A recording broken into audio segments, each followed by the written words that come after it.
ಜ್ಞಾನಸಿದ್ಧಂ ತಪಸ್ಸಿದ್ಧಂ ಸರ್ವಸಿದ್ಧಂ ಶಿವಪ್ರದಂ ಸ್ವಯಂ ಸಿದ್ಧಂ ಅಹಂ ವಂದೇ ಸಿದ್ಧಾರೂಢಯತೀಶ್ವರಂ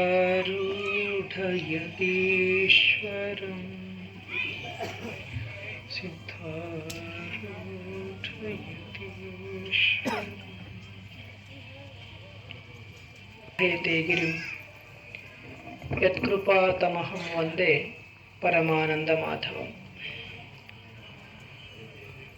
ಶ್ರೀಮಜ್ಜಗದ್ಗುರು ಅದ್ವೈತ ಸಾರ್ವಭೌಮ ಚಕ್ರವರ್ತಿ ಪರಮ ಕಲ್ಯಾಣಕಾರಿ ಪರಶಿವನ ಪರಾವತಾರಿ ನಿಗಮಾಗಮ ಸಮನ್ವಯ ಸೂತ್ರಿ ಜಗದೋದ್ಧಾರಕ ಜಗದ್ಗುರು ಅಜ್ಜ ಸಿದ್ಧಾರೂಢರ ಶ್ರೀಚರಣಾರವಿಂದಗಳಿಗೆ ಶಿರಸಾಷ್ಟಾಂಗ ಪ್ರಣಾಮದರ್ಪಣೆಯನ್ನು ಮಾಡಿ ಪರಮ ಪೂಜ್ಯ ಮೌನಯೋಗಿ ಗುರುನಾಥಾರೂಢರ ಆರೂಢ ಜ್ಯೋತಿ ಅಜ್ಜನವರ ಪದಪಂಕುರಕ್ಕೆ ನತಮಸ್ತಕನಾಗಿ ನನ್ನ ಆತ್ಮ ಕಲ್ಯಾಣ ಕರ್ತೃಗಳಾಗಿರುವ ಪರಮ ಪೂಜ್ಯರು, ಪ್ರಾತಸ್ಮರಣೀಯರು, ಅನುಭಾವಿಗಳು, ವಿದ್ವನ್ಮಣಿಗಳು, ವಾಗ್ಮಿಗಳು, ವಾಗ್ವಿಭೂಷಣರು ಆಗಿರುವಂಥ ಮುಚಳಂಬದ ನಾಗಭೂಷೇಶ್ವರ ವಿರಕ್ತ ಮಹಾಮಠದ ಪೀಠಾಧ್ಯಕ್ಷರಾಗಿರುವಂಥ ವಿದ್ವಾಂಸರು, ಅನುಭಾವಿಗಳು, ತಪಸ್ವಿಗಳು ಆದ ಶ್ರೀಮನ್ನಿರಂಜನ ಪ್ರಣವ ಸ್ವರೂಪಿ ಮರುಳಸಿದ್ಧ ಮಹಾಸ್ವಾಮಿಗಳವರ ಶ್ರೀಚರಣಾರವಿಂದಗಳಿಗೆ ಶಿರಸಾಷ್ಟಾಂಗ ಪ್ರಣಾಮದರ್ಪಣೆಯನ್ನು ಮಾಡಿ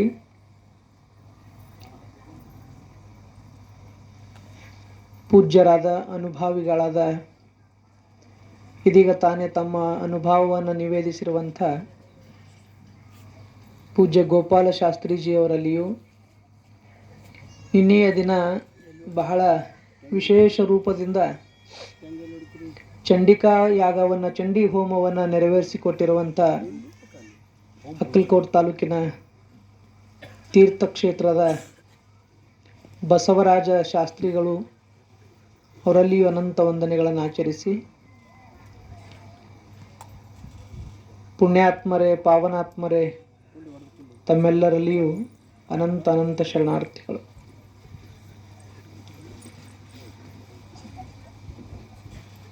ಸದ್ಗುರು ಸಿದ್ಧಾರೂಢ ಭಗವಂತನ ಪೂರ್ಣ ಕೃಪಾಶೀರ್ವಾದದಿಂದ, ಪೂಜ್ಯ ಗುರುದೇವರ ಆಶೀರ್ವಾದದಿಂದ ಒಂದು ಮಾಸ ಪರ್ಯಂತರವಾಗಿ ಅನುಷ್ಠಾನ ಅಂತ, ಇದು ಮಾಸ ಮಾಡಿ ಮುಗಿಸುವುದು, ಎಲ್ಲರೂ 4 ದಿವಸ ಮಾಡಿ ಬಿಡುವುದು ಅಂತ ಇರಂಗಿಲ್ಲ. ಇಡೀ ಜೀವನನೇ ಅದಕ್ಕೆ ಒಪ್ಪಿಸಿವಿ ಅಂದ್ಕೊಳಕ್ಕೆ ಜೀವನ ಪರ್ಯಂತರ ಮಾಡ್ಕೊಂತ ಮಾಸ ಮುಗೀತು, ಮತ್ತು ಶ್ರಾವಣ ಶುರು. ಬದುಕೆ ಭಗವಂತನಿಗೆ ಅರ್ಪಿಸಿದ ಬಳಿಕ ಅವನಿಗಾಗಿ ಒಂದಿಷ್ಟು ಏನಾದರೂ ಮಾಡ್ತಾ ಇರೋದು. ದಿನಗಳಂತೂ ಹೋಗ್ತಾನೆ ಇರ್ತಾವ, ಏನಾರ ಮಾಡ್ರಿ ಎಂಥರ ಮಾಡ್ರಿ, ದಿನ ಹೋಗ್ತಾವ, ಉಳಿಯಂಗಿಲ್ಲವು. ದಿನಮಪಿ ರಜನಿ ಸಾಯಂ ಪ್ರಾತಃ ಶಿಶಿರ ವಸಂತವು ಪುನರಾಯಾತ. ದಿನಗಳು ಬರ್ತಾವ, ದಿನಗಳು ಹೋಗ್ತಿರ್ತಾವ, ಆಯುಷ್ಯನೂ ಹೀಗೇ ಮುಗಿದು ಹೋಗ್ತಿರ್ತದೆ. ಅದ್ರ ಒಳಗಾಗಿ ಒಂದಿಷ್ಟು ಏನಾದರೂ ಮಾಡಬೇಕಲ್ಲ. ಮನುಷ್ಯ ಜನ್ಮ ಅನ್ನುವಂಥದ್ದು ಅತ್ಯಂತ ಶ್ರೇಷ್ಠವಾಗಿರ್ತಕ್ಕಂಥದ್ದು. ಉಳಿದ ಯಾವ ಜನ್ಮಗಳಲ್ಲಿಯೂ ಪಾಪ ಏನು ಮಾಡೋಕ್ಕಾಗಂಗಿಲ್ಲ. ಮಾಡೋಕ್ಕಾಗ್ತದ? ಪ್ರವಚನ ಹೇಳಕ್ಕ, ಕೇಳಕ್ಕ, ಪೂಜಾ, ಶ್ರಾವಣ, ಅವಕ್ಕೇನು ಶ್ರಾವಣನೂ ಅಟ್ಟೆ, ಅಧಿಕನೂ ಅಟ್ಟೆ, ಹೊಳೆ ಹುಣ್ಣಿನೂ ಅಟ್ಟೆ, ಹಬ್ಬನೂ ಅಟ್ಟೆ, ಯಾವುದು ಅವಕ್ಕೇನು ಅವ್ರ ಜೀವನಕ್ಕೆ ಏನು ವಿಶೇಷತೆ ಅಂತಿಲ್ಲ. ನಿಮ್ಮದು ನೋಡ್ರಿ ಮಸ್ತ್, ಇವತ್ತಾದ ಕೂಡಲೇ ಮತ್ತೆ ನಾಳೆಗೊಂದು ಹಬ್ಬ, ನಾಡಿದ್ದೊಂದು ಹಬ್ಬ, ಇನ್ನಂತೂ ಶುರು ಅದು. ಈಗ ಬಂತು ಹೆಣ್ಣು ಮಕ್ಕಳಿಗೆ, ನಾಡಿಗೆ ದೊಡ್ಡದು ನಾಗರ ಪಂಚಮಿ, ಗಂಡು ಮಕ್ಕಳಿಗೆ, ಇನ್ನು ಹೆಣ್ಣು ಮಕ್ಕಳಿಗೆ. ನಮಗೂ ನಿಮಗೆ ಅಟ್ಟೆ ಅಲ್ಲ, ನಮಗೂ ದೊಡ್ಡದೆ. ಹೊಸ ಮಂದಿ ಕೂಡ ನಮ್ಮ ಹಬ್ಬ ಮಾಡ್ತೀರ. ಹಿಂಗೆ ಹದಿರು ಸೋಮವಾರ ಶುಕ್ರವಾರ ಏನಾರ ಒಂದು ವಿಶೇಷ ಬರೆದು ದಿನ ನಕ್ಷತ್ರಗಳನ್ನು ಎಣಿಸಿ ಬಹಳ ಶುದ್ಧವಾಗಿ ಜೀವನ ಸಾಗಬೇಕಂತ ಭಾರತೀಯರಂಥ ಜೀವನ ಮಲ. ಭಾರತದಲ್ಲಿರುವಂಥ ತಪಸ್ಸು ಇದು ನಿಜವಾಗಿಯೂ ಭಾರತ ಅಂದ್ರೆ ತಪೋಭೂಮಿ. ಹೆಂಗೆ ಇಡೀ ಮನಿ ಕಟ್ಟಿ ಒಳಗೊಂದು ಜಗಲಿ ಮನಿ ದೇವ್ರ ಮನಿ ಅಂತ ಕಟ್ತೀರಿ, ಹಂಗೆ ಪರಮಾತ್ಮ ಇಡೀ ವಿಶ್ವವನ್ನು ನಿರ್ಮಾಣ ಮಾಡಿ ತನಗಿರ್ಲಿಕ್ಕೆ ಒಂದು ಬೇಕಲ್ಲ ಜಗಲಿ ಅಂತೇಳಿ ದೇವ್ರಿಗೆ. ಹಾಗೆ ಭಾರತವನ್ನು ದೇವಭೂಮಿ, ತಾನು ನನಗಾಗಿ ಬೇಕು ಅಂತ ಈ ಭಾರತವನ್ನು ನಿರ್ಮಾಣ ಮಾಡಿದಾನೆ ಪರಮಾತ್ಮ. ಅಂತಹ ದೈವಭೂಮಿ ದೇವಭೂಮಿ ಇದು ಭಾರತ. ಇಲ್ಲಿ ಋಷಿಗಳು ಮುನಿಗಳು ಜ್ಞಾನಿಗಳು ಹೆಜ್ಜೆ ಹೆಜ್ಜೆಗೆ ಸಿಗ್ತಾರೆ. ಇಂತಹ ಭಾರತ ಭೂಮಿಯೊಳಗೆ ಹುಟ್ಟಿವಂದ್ರೆ ನಮ್ಮೆಲ್ಲರದೊಂದು ದೊಡ್ಡ ಪುಣ್ಯ. ಎಲ್ಲರೇ ಬೇರೆ ಕಡೆ ಅಂತಿರ್ತಿರ್ಲ ಮನೆಗಿಲ್ಲ ಏಯ್ ಏನಂತಾರೆ ಕಟಕರಂತ ಯಾರಿಗಂತಾರ? ಮತ್ತೆ ಯಾರಾದ್ರೂ ಅಡ್ಡಾಸಿದ್ದವ್ರಲ್ಲ ಕಟಕರಂತ ಯಾರಿಗಂತಾರ? ದಯ ಇಲ್ಲದವ್ರಿಗೆ. ಯಾರ ಹತ್ರ ದಯ ಇಲ್ಲ, ಯಾರ ಹತ್ರ ಜೀವಿಗಳ ಮೇಲೆ ಪ್ರೇಮ ಇಲ್ಲ, ಮನುಷ್ಯತ್ವ ವ್ಯಕ್ತಿತ್ವ ಗೊತ್ತಿಲ್ಲ, ಕೊಲೆ ಸುಲಿಗೆ ಅಂಥದ್ದು ಇಂಥದ್ದು ಬರೇ ಸದಾ ಕ್ರೂರತನದೊಳಗಿರೋರಿಗೆ ಏನಂತಾರೆ? ಕಟಕರಂತಾರೆ. ಅಂಥ ದೇಶಗಳದಾವು ಭೂಮಿ ಮೇಲೆ. ಅವ್ರಿಗೆ ತಪಸ್ಸಂದ್ರೆ ಗೊತ್ತಿಲ್ಲ, ದೇವ್ರಂತಂದ್ರೆ ಹಿಂಗೆ ದಯಾ ಪ್ರೇಮ ಕರುಣಾ ಈ ವಿಚಾರಗಳು ಸನಿ ಸುಳಿಯಂಗಿಲ್ಲ. ಅವ್ರ ದೇಶಕ್ಕನ ಸುಳಿಯಂಗಿಲ್ಲ, ಒಬ್ರಿಬ್ರಿಗಲ್ಲ. ಅಂಥ ದೇಶಗಳು ಈ ವಿಶ್ವದೊಳಗೆ ಅದಾವೆ. ಅಂಥದ್ರೊಳಗೆ ಇಷ್ಟೊಂದು ಅತ್ಯಂತ ಸುಸಂಸ್ಕೃತವಾಗಿರುವಂಥ ದೇಶ ಅದು ಭಾರತ. ಇಂಥ ಭಾರತದೊಳಗೆ ಹುಟ್ಟಿದ್ದೇ ಒಂದು ದೊಡ್ಡ ಪುಣ್ಯ. ಅದರೊಳಗೆ ಬಸವ ನಾಡಿದು, ಸಿದ್ಧಾರೂಢರು ಓಡಾಡಿದ್ದು ಹುಟ್ಟಿ ಬೆಳೆದಂಥ ನಾಡಿದು. ಅನೇಕ ಜನ ಶರಣರು ಸಂತರು ಮಹಾತ್ಮರು ಬಾಳಿ ಬದುಕಿದಂಥ ಭೂಮಿ ಇದು. ಅಷ್ಟೇ ಅಲ್ಲ, ಇಂತಹ ಭೂಮಿಯೊಳಗೆ ಯಳಸಂಗಿ ಅಂತಂದ್ರೆ ಇದೇನು ಸಾಮಾನ್ಯ ಅಲ್ಲಿ. ಇಲ್ಲಿಯೂ ಎಲ್ಲ ಅನೇಕ ಜನ ಮಹಾತ್ಮರು ಬಂದು ಪಾದ ಸ್ಪರ್ಶ ಮಾಡಿ ಹೋಗಿದ್ದಾರೆ. ನೀವೇನು ಕುಂತೀರಿ, ಈ ಗಿಡ ಸಿದ್ದೇಶ್ವರ ಅಪ್ಪಗಳು ಬಂದು ಹಚ್ಚಿದ್ದಾರೆ, ಪರಮ ಪೂಜ್ಯ ಅಪ್ಪಗಳು ಗಿಡ ಹಚ್ಚಿದ್ದಾರೆ, ಗೋಶಾಲೆಯನ್ನು ಮಾಡ್ಯಾಳ ಅಪ್ಪಗಳು ಉದ್ಘಾಟನೆ ಮಾಡ್ಯಾರ. ಹೀಗೆ ಒಬ್ಬೊಬ್ಬ ಮಹಾತ್ಮರು ಅವ್ರಿವ್ರಂತಲ್ಲ, ಅಭಿನವ್ ಶಿವಪುತ್ರ ಅಪ್ಪಗಳು, ಶಿವಕುಮಾರ ಅಪ್ಪಗಳು, ಅನೇಕ ಜನ ಮಹಾತ್ಮರೆಲ್ಲರೂ ಆರುಢ ಜ್ಯೋತಿ ಶಿವಪುತ್ರಪ್ಪನ ಮೊದಲು ಮಾಡಿಕೊಂಡು ಎಲ್ಲರೂ ಇಲ್ಲಿ ಬಂದು ಹೋಗಿದ್ದಾರೆ. ಹಾಗಾಗಿ ಯಳಸಂಗಿಯು ಕೂಡ ಸುಕ್ಷೇತ್ರವೇ. ಒಂದೇ ವಿಚಾರ ಮಾಡಬೇಕು, ಈ ಸಲ ಅಂತೂ ನಮ್ಮ ಯಳಸಂಗಿ ಭಾಳ ವಿಶೇಷ ಪುಣ್ಯ ಅಂತಂತೀವಿ ನಾವು. ಯಾಕಂತ ಕೇಳಿದ್ರೆ ನಾವು ಅವ್ರೇನು ಮಾತಾಡ್ಕೊಂಡಿಲ್ಲ. ಮತ್ತು ನಾವು ಮಾಡೋದು ಅವ್ರಿಗೆ ಗೊತ್ತಿಲ್ಲ, ಅವ್ರು ಮಾಡೋದು ನಮಗೆ ಗೊತ್ತಿಲ್ಲ, ಯಾರಿಗೂ ಗೊತ್ತಿಲ್ಲ. ನಾವು ಅನುಷ್ಠಾನ ಶುರು ಮಾಡಿ ಒಂದು 8-10 ದಿವಸ ಆಗಿತ್ತು. ಒಂದು ದಿವ್ಸ ಬಂದ್ರಿ ಇಲ್ಲಿಗೆ, ಅಪ್ಪಗಳೇ ಬಂದಿದ್ರು, ಗುರುಪಾದ್ಲಿಂಗ ಅಪ್ಪಗಳು ಬಂದಿದ್ರು. ಇಲ್ಲಿ ಮಾಡ್ತೀನಿ ರೀ ಅಂತೇಳಿ. ಎಲ್ರಿಪ್ಪ ಅಂತ ಅಂದೆವು. ಇಲ್ಲೇ ಸಿದ್ರಾಣಿ ಗುಡ್ಡದಾಗ ಅಂತ ಹೇಳಿದ್ರು ಅಪ್ಪಗಳು. ಭಾಳ ಸಂತೋಷ ಆಯಿತು. ಯಾಕಂತಂದ್ರೆ ಮಾಡ್ತೀವಿ ಅಂದ್ರೆ ಹಗಲು ರಾತ್ರಿ ನಿಂತು ವ್ಯವಸ್ಥೆ ಸೇವಾ ಮಾಡುವಂಥವ್ರು, ಸದಾ ಇದಕ್ಕಿಂತ ಜೋರು ಕಾರ್ಯಕ್ರಮ ಮಾಡೋರು ಎಲ್ಲರೂ ಅದಾರ. ಇಲ್ಲೇ ಬಂದಾರ, ಈಗ ರಗಡ್ ಬಂದಿದ್ರಾಗ. ಅವ್ರ ಊರುಗಳದಾಗ ಎಲ್ಲರೂ ಹೋಗಿ ಮಾಡಿದ್ರು ಬರ್ತದೆ. ಆದ್ರೆ ಏನೋ ಒಟ್ಟಿನೊಳಗೆ ವಿಶೇಷ ಭೂಮಿ ಯಳಸಂಗಿ. ಇಲ್ಲಿ ನೋಡು, ಬಬಲಾದ್ ಬಿಟ್ಟು ಮತ್ತೆ ಎಲ್ಲೆಲ್ಲಾರ ಬಿಟ್ಟು ಅವ್ರಿಗಂತೂ ಬೇರೆ ಬೇರೆ ಕಡೆ ಮಾಡ್ತಿರ್ತಾರೆ. ಎಲ್ಲ ಕಡೆ ಬಿಟ್ಟು ಅಪ್ಪಗಳು ಸಹಿತ ಈ ಸಲ ಇಲ್ಲೇ ಬಂದಾರ ಅನುಷ್ಠಾನ ಮಾಡಲಿಕ್ಕೆ. ನಮ್ಮದು ಇಲ್ಲೇ. ಮತ್ತು ನಮ್ಮಿಬ್ಬರಿಗಿಂತ ಮೊದಲು ಈ ದೊಡ್ಡ ತೇರ್ಕಿಂತ ಮೊದಲು ಉಚಾಯಿ ತೇರು ಒಂದು ಎಳಿತಾರಲ್ಲ, ಹಂಗೆ ನಮ್ಮ ಮಲ್ಲಯ್ಯನ ಗುಡಿಯಾಗ ಒಬ್ಬರು, ಅವ್ರ ಹೆಸರು ಗೊತ್ತಿಲ್ಲ, ಪೂಜ್ಯರು ಯಾರು, ನಾನು ಅನುಷ್ಠಾನ ಇದ್ದೆ, ನಾನು ಅಲ್ಲಿ ಹೋಗ್ಲಿಕ್ಕೆ ಆಗಲಿಲ್ಲ ನನಗೆ. ಅಲ್ಲೊಬ್ರು ಯಾರೋ ಮಲ್ಲಯ್ಯನ ಗುಡಿಯಾಗ ಒಬ್ಬರು ಬಂದು ಅನುಷ್ಠಾನ ಮಾಡಿದ್ರಂತ. ನನಗೆ ಭಾಳ ಸಂತೋಷ ಆಯಿತು. ಎಲ್ಲ ತಪಸ್ವಿಗಳು ಯಳಸಂಗಿಗೆ ಬರಲಿ, ಇಲ್ಲೇ ಬಂದು ಅನುಷ್ಠಾನ ಮಾಡಲಿ ಅಂತ ಖುಷಿ ಆಯ್ತು ನಮಗೆ. ಆಗಬೇಕು. ಕರೆದ್ರೆ ಬರೀ ಒಂದು ದಿನ ಬಂದು ಹೋಗ್ರಿಯಪ್ಪ ನಮ್ಮ ಊರಿಗೆ ಅಂತ ಕರಿಲಕ್ಕ ಸ್ವಾಮಿಗಳಿಗೆ ಬೆನ್ನು ಹತ್ತಿರ ಒಬ್ಬ ಸ್ವಾಮಿಗಳು ಒಂದು ದಿನ ವರ್ಷದೊಳಗೆ ಒಂದೇ ಒಂದು ತಾಸು ಬಂದು ಹೋಗ್ರಿ ಅಂದ್ರೆ ಒಂದೊಂದು ಊರಿಗೆ ಸ್ವಾಮಿಗಳೇ ಹೋಗಂಗಿಲ್ಲ. ಅಂಥ ಊರುಗಳದಾವ ಈಗ. ಅಂಥದ್ರೊಳಗೆ ಕರೆಯೋಕ್ಕಿಂತ ಮುಂಚೆನೇ 9:30 ಎಂದಿರಲ್ಲ, ನಾವು 9ಕ್ಕೆ ಬಂದು ನೋಡತ್ತು ಬಂದಾರ ಅಪ್ಪಗಳು. ಯಾವಾಗಲೂ ಏನಾಗ್ತದಂದ್ರೆ ಅವ್ರಿಗಂತೂ ಯಳಸಂಗಿ ಅಂದ್ರೆ ಯಳಸ್ತಂಗೆ. ಒಟ್ಟು ಯಾವಾಗಲೂ ಇನ್ ಟೈಮ್ ಇರ್ತಾರೆ ಅವರು.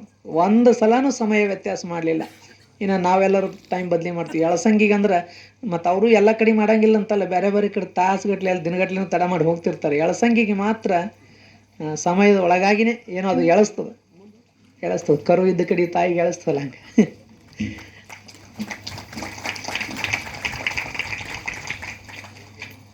ಹಾಗೆ ಎಲ್ಲ ಪೂಜ್ಯರು ಇಲ್ಲಿಗೆ ಬರ್ತಾರೆ. ಎಲ್ಲ ಪೂಜ್ಯರು ಇಲ್ಲಿ ತಪಸ್ಸು ಮಾಡ್ಬೇಕಂತ ಅಪೇಕ್ಷೆ ಪಡ್ತಾರೆ. ನಮ್ಮ ಅನುಷ್ಠಾನ ಶುರು ಮಾಡಿದ ಮೇಲೆ ಇಲ್ಲಿ ಒಂದಷ್ಟು ಜನ ಬಂದು ಭೇಟಿ ಮಾಡಿ ಹೋದರು. ಸ್ವಾಮಿಗಳು ಬಂದಿದ್ರು, ಭಕ್ತರು ಬಂದಿದ್ರು.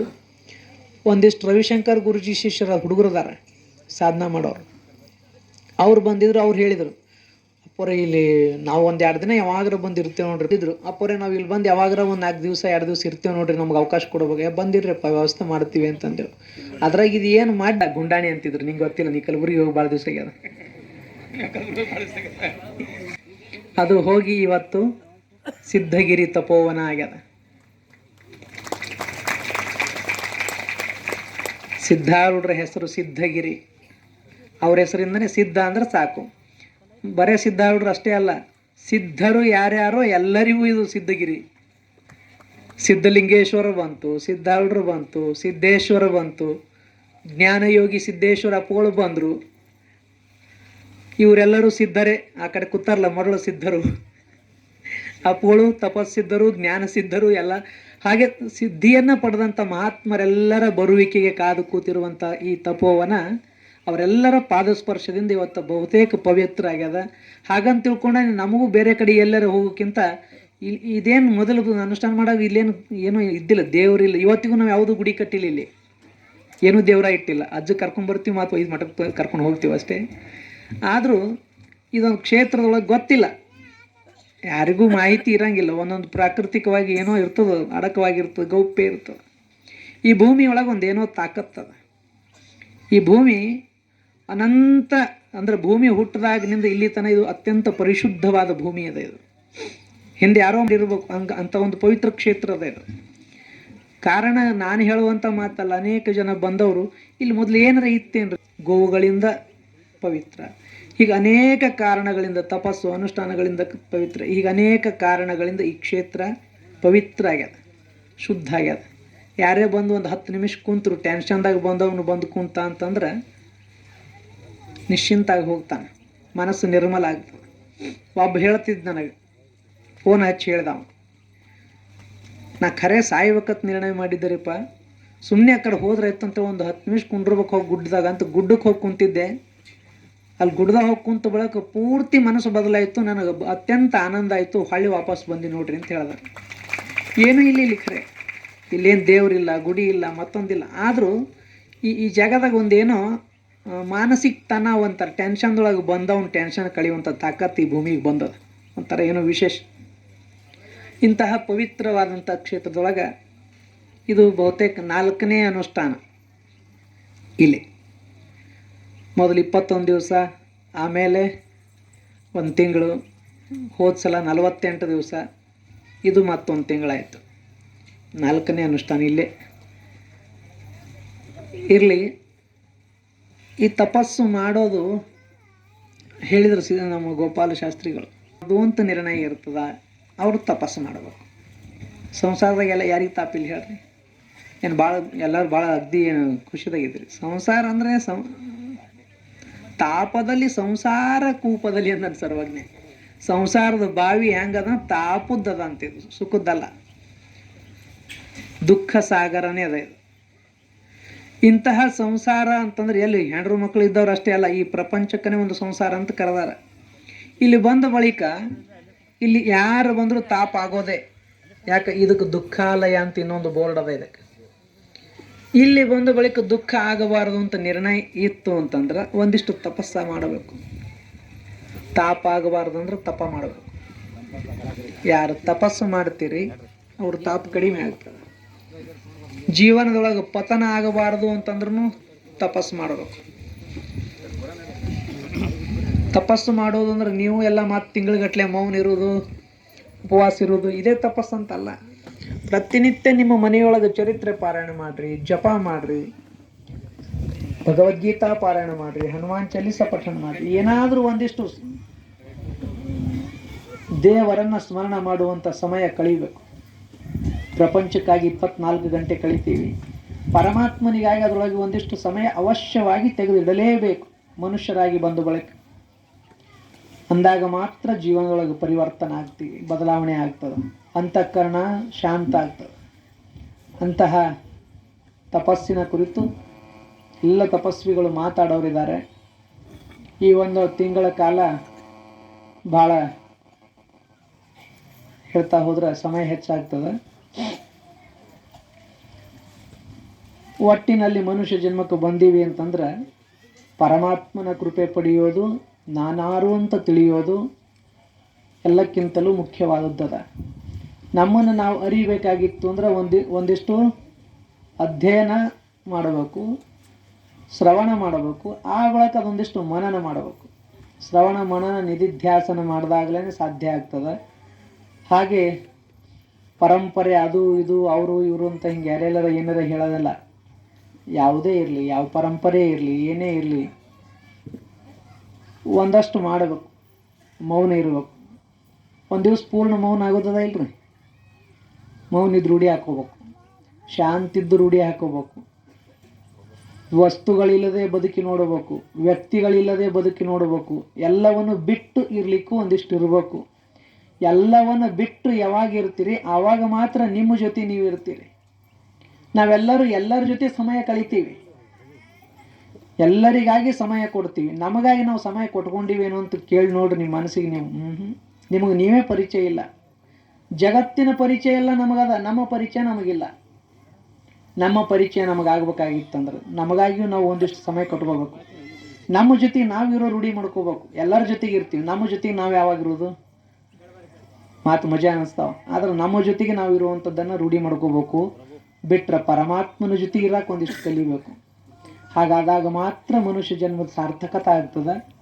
ಅದಕ್ಕಾಗಿ ತಾವೆಲ್ಲರೂ ಕೂಡ ಸೇವಾ ಮಾಡ್ತೀರಿ, ದಾನ ಮಾಡ್ತೀರಿ, ಯಾವುದೇ ರೀತಿಯ ಪುಣ್ಯ ಕಾರ್ಯಗಳು ಮಾಡ್ತೀರಿ. ಅದು ಇಮ್ಮಡಿ ಅಲ್ಲ, 100 ಪಟ್ಟು ಹೆಚ್ಚು ಅಂತ ಹೇಳ್ತಾರೆ. ಅಧಿಕ ಮಾಸದೊಳಗೆ ಮಾಡಿದ ದಾನ ಅಧಿಕ ಫಲ. ಅಕ್ಷಯ ತೃತೀಯ ದಿವಸ ಮಾಡಿದ ಏನೇ ಪುಣ್ಯ ಕಾರ್ಯ, ಪೂಜೆ ಇರಲಿ, ಪಾರಾಯಣ ಇರಲಿ, ಜಪ ಇರಲಿ, ದಾನ ಇರಲಿ, ಅದು ಅಕ್ಷಯ ಆಗ್ತದೆ. ಇದು ಅಧಿಕ ಆಗ್ತದೆ. ಅಧಿಕ ಅಂದ್ರೆ ಏನ್ರಿ? ಪ್ಲಸ್ ಹೆಚ್ಚು ಹೆಚ್ಚು ಹೆಚ್ಚು ಆಗ್ತದೆ. ಒಂದು ರೂಪಾಯಿ ಕೊಟ್ರೆ 100 ರೂಪಾಯಿ ಕೊಟ್ಟಂಗೆ. ಹೋಗೋ ಮುಂದೆ ಎಲ್ಲರೂ 1 ರೂಪಾಯಿ ಕೊಟ್ಟಿರಿ, ಮತ್ತು 100 ರೂಪಾಯಿ ಕೊಟ್ಟಂಗೆ ಆತಂದ್ರೆ ಒಟ್ಟಿನೊಳಗೆ ಮಾಡಿದ ಪುಣ್ಯ 100 ಪಟ್ಟು ಹೆಚ್ಚಾಗ್ತದ ಅಂತ ಹೇಳುವ ತಾತ್ಪರ್ಯ. ಹಾಗೆ ಅಭಿಷೇಕ ಇರ್ಬೋದು, ಪೂಜೆ ಇರ್ಬೋದು,